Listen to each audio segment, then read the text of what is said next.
Welcome to this educational program. This module provides an introduction to oral medications or pills for erectile dysfunction. This information is taken from a recent review of the medical literature and attempts to be as comprehensive as possible. This material is independently produced, and the mention of any drug or medical product does not imply its endorsement. If you are prescribed a medication mentioned in this program, viewing the program does not substitute for reading the package insert that comes with your prescription or sample. Hopefully, you will already have viewed the presentation entitled Understanding Erectile Dysfunction. This module is focused on oral medications for ED, but will first review some normal anatomy of the penis, describe how erections occur, and briefly introduce erectile dysfunction. A more detailed description of pills for ED is then given, including how they work, how to take them to maximize their effect, and what the potential side effects and risks are. The penis contains two chambers, called the corpora cavernosa, or erectile bodies, which run along the length of the penis and attach to the pelvic bones.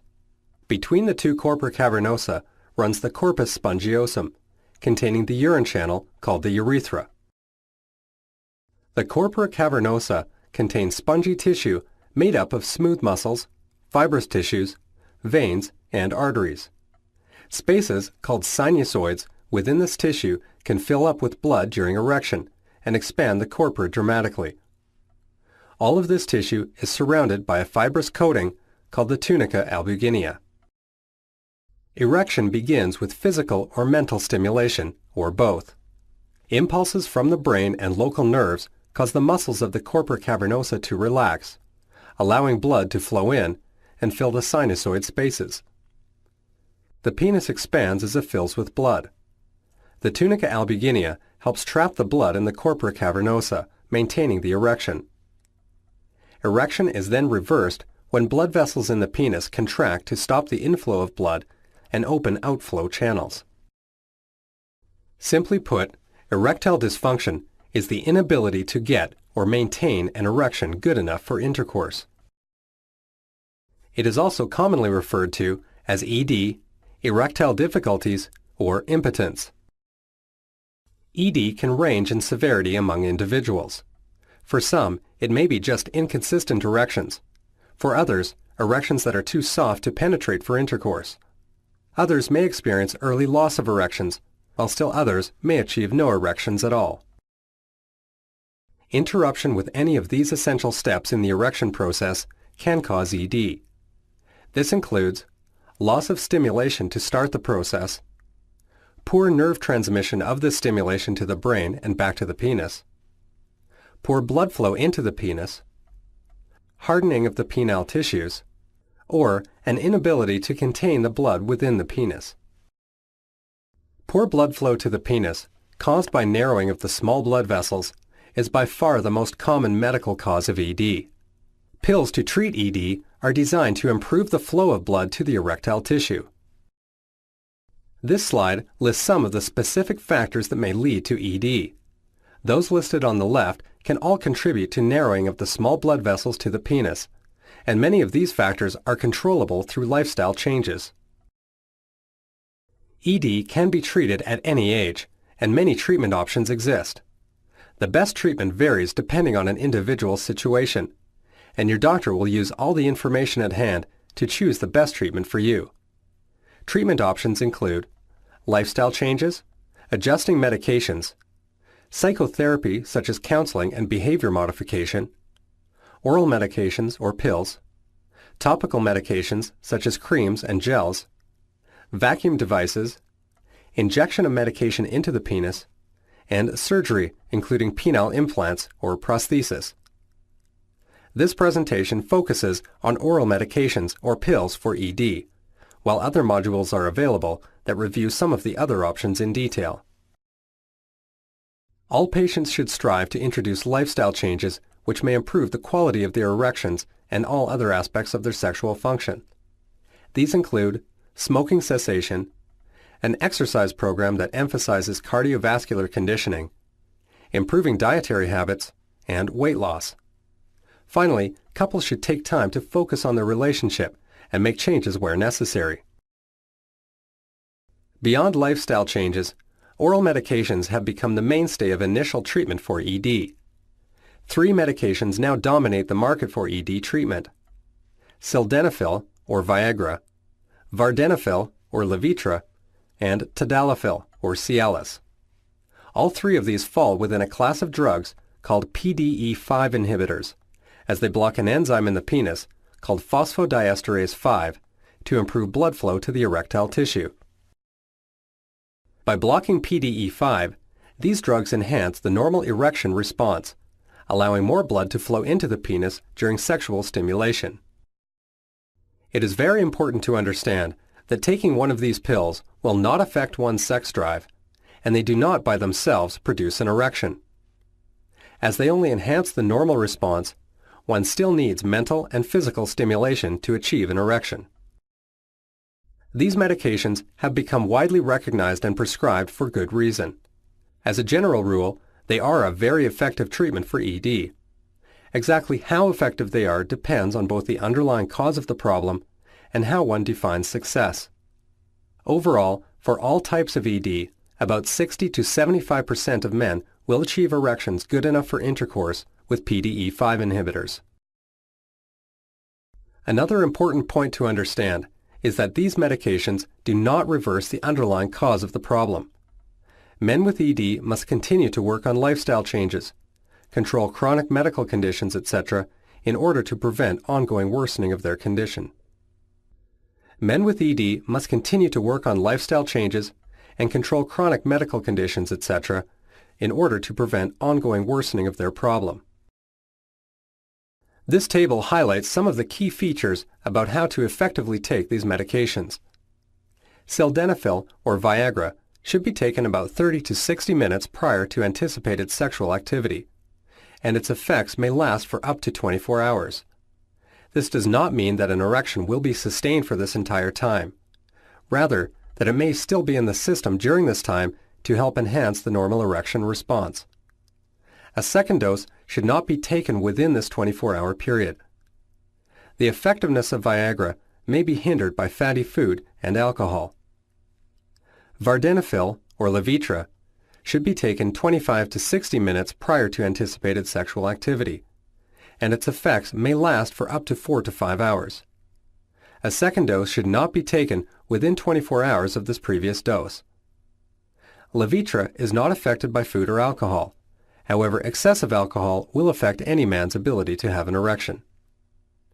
Finally, tadalafil, or Cialis, should be taken 30 to 60 minutes prior to anticipated sexual activity, and its effects may last for up to 36 hours.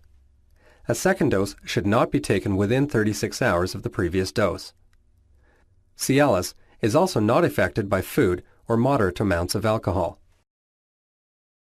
Viagra is typically prescribed at 100 mg doses. However, 50 mg tablets are also available, and your doctor may choose dosages ranging from 25 all the way to 200 mg depending on the situation.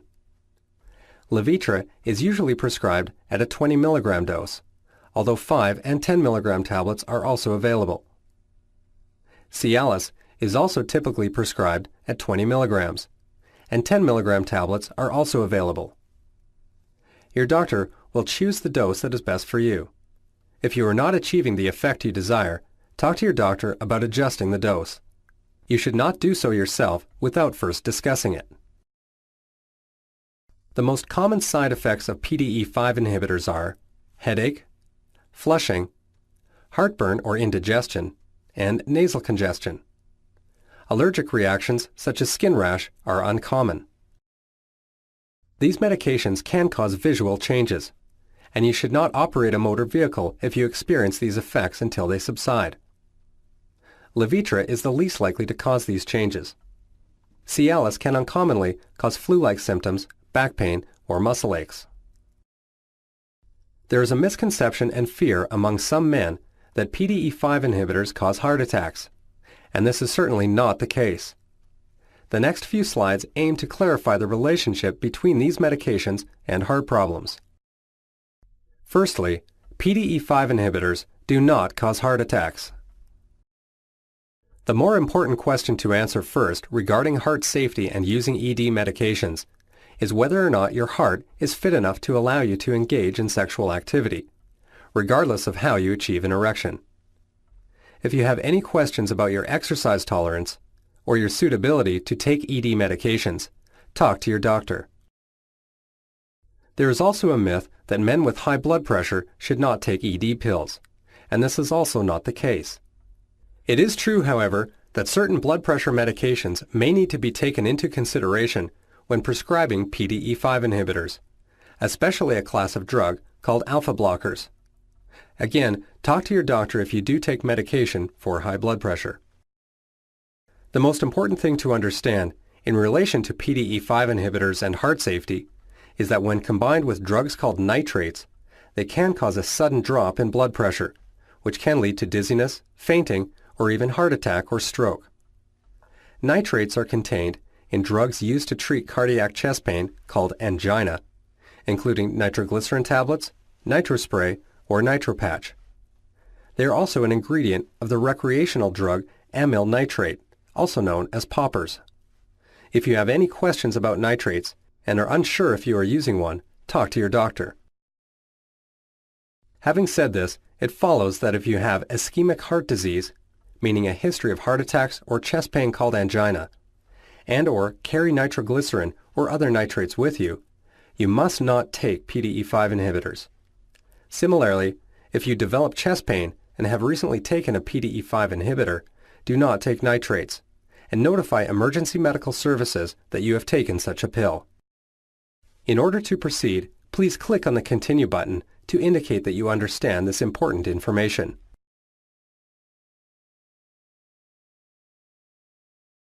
As mentioned earlier, PDE5 inhibitors combined with a class of drug called alpha blockers can also lead to a drop in blood pressure.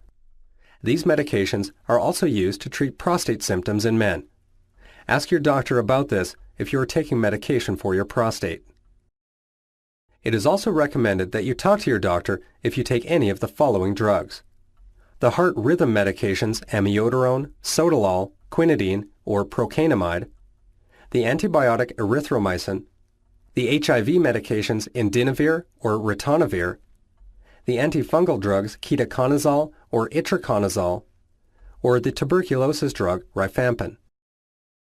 Furthermore, before taking a PDE5 inhibitor, speak with your doctor if you have any of the following conditions: kidney failure requiring dialysis, liver failure, blood disorders such as lymphoma or leukemia, stomach ulcers, previous prolonged erections lasting more than 4 hours called priapism, deformation of the penis such as curvature to the penis called Peyronie's disease, or a rare eye condition called retinitis pigmentosa.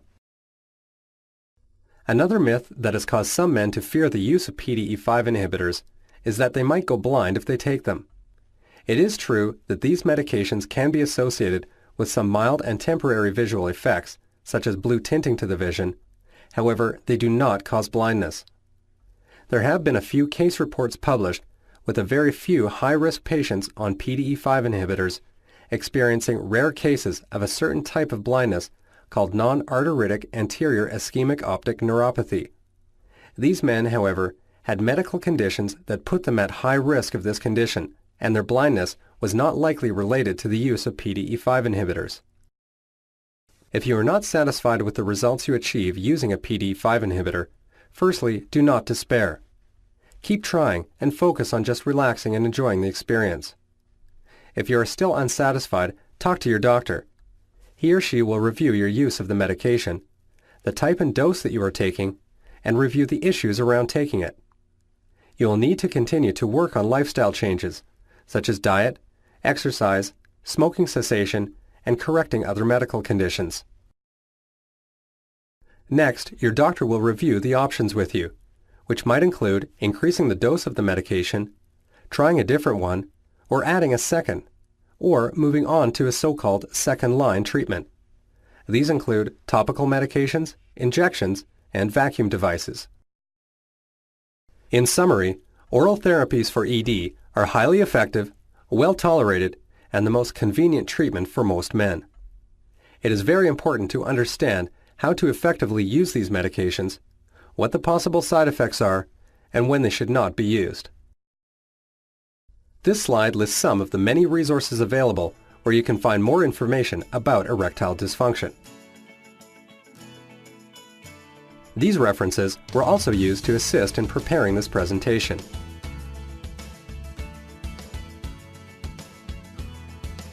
We sincerely hope that this module has furthered your understanding of erectile dysfunction.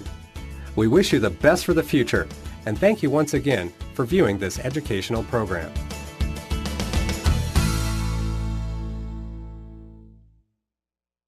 Entitled Understanding Erectile Dysfunction. This module is focused on oral medications for ED, but will first review some normal anatomy of the penis, describe how erections occur, and briefly introduce erectile dysfunction.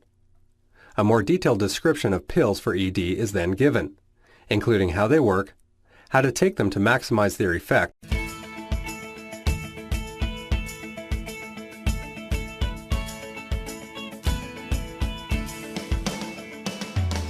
Welcome to this educational program. This module provides an introduction to oral medications or pills for erectile dysfunction. This information is taken from a recent review of the medical literature and what the potential side effects and risks are. The penis contains two chambers called the corpora cavernosa or erectile bodies, which run along the length of the penis and attach to the pelvic bones. Between the two corpora cavernosa runs the corpus spongiosum, containing the urine channel called the urethra. The corpora and attempts to be as comprehensive as possible. This material is independently produced, and the mention of any drug or medical product does not imply its endorsement. If you are prescribed a medication mentioned in this program, viewing the program does not substitute for reading the package insert that comes with your prescription or sample. Hopefully, you will already have viewed the presentation. Cavernosa contains spongy tissue made up of smooth muscles, fibrous tissues, veins, and arteries. Spaces called sinusoids within this tissue can fill up with blood during erection and expand the corpora dramatically.